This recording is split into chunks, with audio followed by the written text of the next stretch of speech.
इस क्लास में हम देखने वाले क्षेत्र व उनके नृत्य, कौन कौन से क्षेत्र के कौन कौन से नृत्य हैं। तो देखिए, सबसे पहले पहले आता है शेखावटी क्षेत्र। शेखावटी क्षेत्र के कौन कौन से नृत्य हैं। एक तो है गीदड़ नृत्य, दूसरा है चंग नृत्य। पहले एक बार सिंपली इनको देखते हैं, फिर इसके बाद में ट्रिक के माध्यम से याद करेंगे।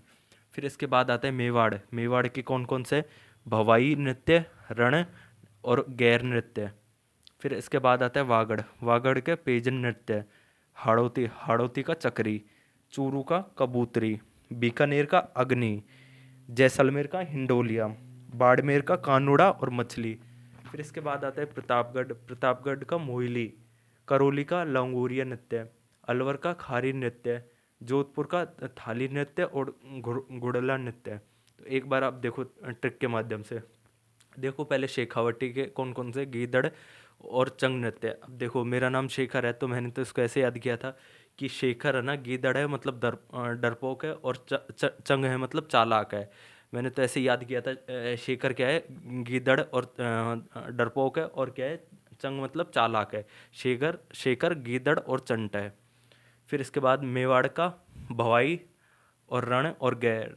तो इसको कैसे याद किया था मैंने कि गैरों के रण में, इसको मैंने कैसे याद किया, मेवाड़ के रण में गैर भाव खाते हैं। फिर से एक बार देखिएगा, कंफ्यूज हो गया था मैं खुद।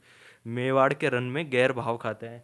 मेवाड़ के रण में कौन भाव खाते हैं, गैर भाव खाते हैं। फिर इसके बाद वागड़ का कौन सा नृत्य है, पेजण।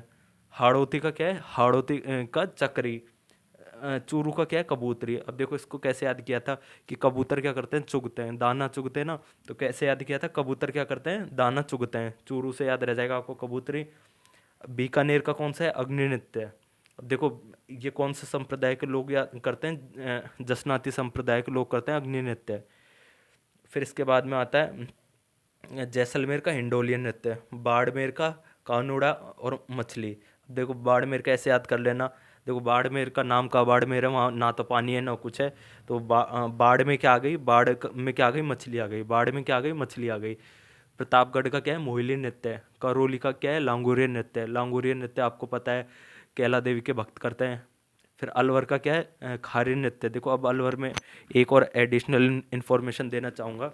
अलवर में क्या है, जो शुभंकर है ना, इसका शुभंकर, अलवर का शुभंकर क्या है, अलवर का जो शुभंकर है वो क्या है, एक अलवर का जो शुभंकर है वो क्या है, सांबर। सांबर। अब देखो, इससे एक साथ दो चीज याद हो जाएगी आपको। अलवर का जो शुभंकर है, शुभंकर तो क्या है, अलवर का सांबर। देखो, जो सांबर होता है इडली सांबर के साथ वाला, वो क्या है, खारा है। वो क्या है, खारा है। तो अलवर का शुभंकर आपको याद रहेगा, सांबर। और सांबर कैसा है, खारा है। और जोधपुर का क्या है, थाली नृत्य और गुड़ला नृत्य है। जोधपुर के दो याद रह गए, थाली नृत्य और गुड़ला नृत्य। थाली नृत्य पाबू जी के भक्त करते हैं, थाली नृत्य।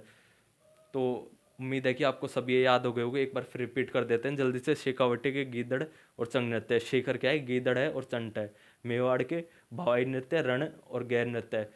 तो मेवाड़ के रण में गैर भाव खाते हैं। वागड़ का पेजण, हाड़ौती का चक्री, चूरू का कबूतरी। कबूतर क्या करते हैं, चुगते हैं। बीकानेर का अग्नि नृत्य, जैसलमेर का हिंडोलिया, बाड़मेर का कानूड़ा और मछली। तो बाढ़ में क्या आ गई, मछली आ गई। प्रतापगढ़ का मोहिनी नृत्य, करौली का लांगुड़िया नृत्य जो कैला देवी के भक्त करते हैं, अलवर के खारी नृत्य, और अलवर का शुभंकर क्या है, सांबर। तो सांबर कैसा है, खारा है। एक साथ दो चीजें याद रह जाएगी, सिर्फ इतना एक लाइन याद करनी है, सांबर खारा है। जोधपुर का थाली नृत्य और गुड़ला नृत्य। तो कैसी लगी आपको ये ट्रिक, कमेंट करके बताइए। Thank you.